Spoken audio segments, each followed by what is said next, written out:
আমাৰ মানে অপূৰণীয় ক্ষতি হৈছে।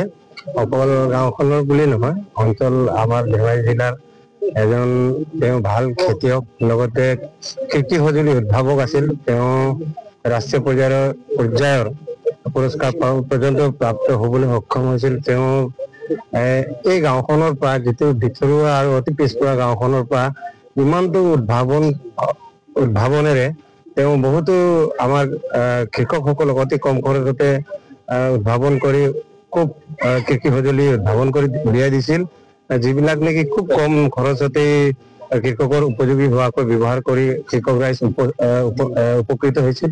গতিকে তেওঁ নোহোৱাটো সঁচাকে আমাৰ অপূৰণীয় ক্ষতি। আমি এই ডিমৌ আঞ্চলিক TMPK তৰফৰ পৰা আৰু চিলাপথাৰ জিলা TMPK লগতে গাঁওবাসীৰ তৰফৰ পৰা গভীৰ তেখেতক সমবেদনা জ্ঞাপন কৰিছো আৰু তেখেতক অশ্ৰু অঞ্জলিৰে শ্ৰদ্ধাঞ্জলি জ্ঞাপন কৰিছো। আমি সংগঠনে চিন্তা কৰো, যিহেতু তেওঁ একমাত্ৰ ঘৰখনৰ উপাৰ্জনৰ কেন্দ্ৰ আছিল, তেওঁ ঘৰখন চলাই আছিল।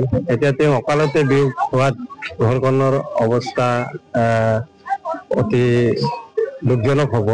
গতিকে এনাই যিহেতু তেওঁলোকৰ কামলৈকে যোৱা অৱস্থাতেই মৃত্যু ঘটিছে, গতিকে এনাই এপে তেওঁৰ সংসাৰৰ মানে ল'ৰা ছোৱালী বিলাক তেওঁৰ মানুহজনী অকলশৰীয়া কৰি গুচি গ'ল।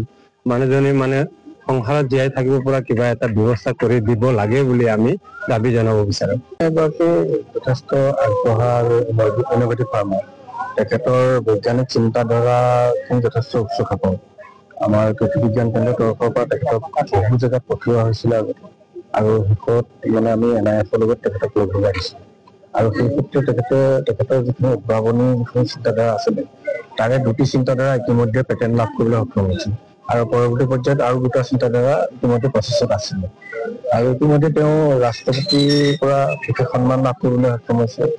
আমাৰ ভাৰতীয় কৃষি অনুসন্ধান পৰিষদৰ ফালৰ পৰা তেখেতক কেইবাবাৰো প্ৰগ্ৰেছিভ ফাৰ্মাৰ হিচাপে সন্মান যচা হৈছে।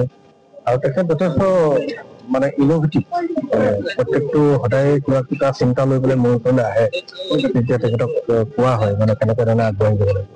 আৰু তেখেতৰ সামগ্ৰিক চিন্তাধাৰা কিছু অংশ ইতিমধ্যে কিতাপৰ ৰূপ দিছে। এখন কিতাপ ইতিমধ্যে পাব্লিছ হৈছে। আৰু এইটোৱে কথা, নিয়তিটো কোনেও ক'ব নোৱাৰে। তেখেতক হেৰুৱাই পেলাই অত্যন্ত আমি দুঃখিত, আৰু যথেষ্ট সম্ভাৱনাপূৰ্ণ এজন ব্যক্তি আছিলে। ভৱিষ্যতে হয়তো তেওঁ আৰু বহুত কিবা কিবি আমাক দিবলৈ সক্ষম হ'লহেঁতেন। বিয়োগত আমি সঁচাকৈ মৰ্মান্বিত হৈ পৰিছোঁ, কাৰণ কেলে আমাৰ ধেমাজি জিলাখনৰ কৃষকসকলে বহুত শিকিবলগীয়া থাকিলে তেওঁক, আৰু মানে বহুত পাবলগীয়া থাকিলে কিছুমান কথা। তেওঁক মই 2016 চনৰ মানৰ পৰা লগ পাইছিলোঁ। তেওঁ যিখিনি মানে কাম কৰিছিল প্ৰত্যেকটো কামতে খুব নিকা ভাৱে কামবিলাক কৰি গৈছিল, আৰু তেওঁ যিখিনি কাম কৰিবলৈ থাকিলে আৰু বহুত আধৰুৱা হৈ গ'ল।